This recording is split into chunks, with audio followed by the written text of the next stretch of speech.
dia. Lepas ni balik dengar cakap bini ya. Oh. Hei. Awak tarik negeri tak bunyi tau. Video tu tengah buat tu hantar kat admin tu. Saya nak ni. Yang buat yang tengah buat akrobatik saya nak dia buat akrobatik. Habis kata aku tu, oh dia kata Hafiz ni kan. Dia kena tengok slot dia kata. Sampai tanya bila dah slot dia. Dia berkata Ahad pukul 3 ke pukul 5.30 dia kata. Oh tak apalah. Dia kata mai hari ni buat urut dulu. Betul dia kata 5 boleh lah kalau kata orang lain urut. Hafiz kira Hafiz ambil dia dah. Boleh je nak kata. Tegang cukup masa. Ya. Betul. Buat lembut sikit. Bismillah.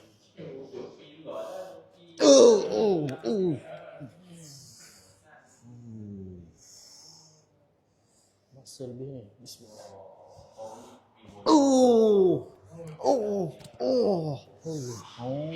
Meletup ni.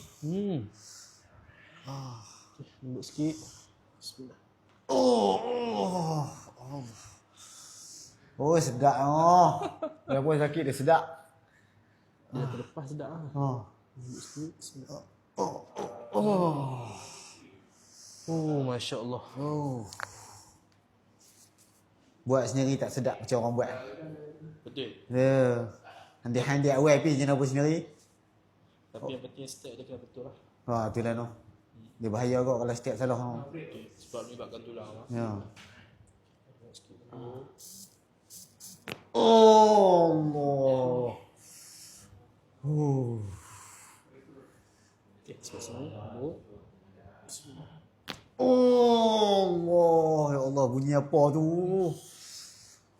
Abang okey bang? Okey. Batal boleh buka dengan segarnya. Ui. Tak pernah ni buat orang tu.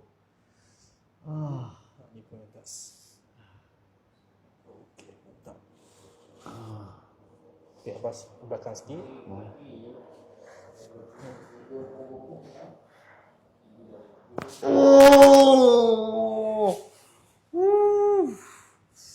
Astaghfirullahalazim. Sebelah sini pula.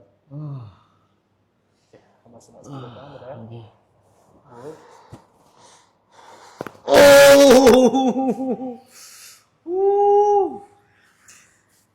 Memang tempat ni yang cari lama dah ni, duk sakit ni.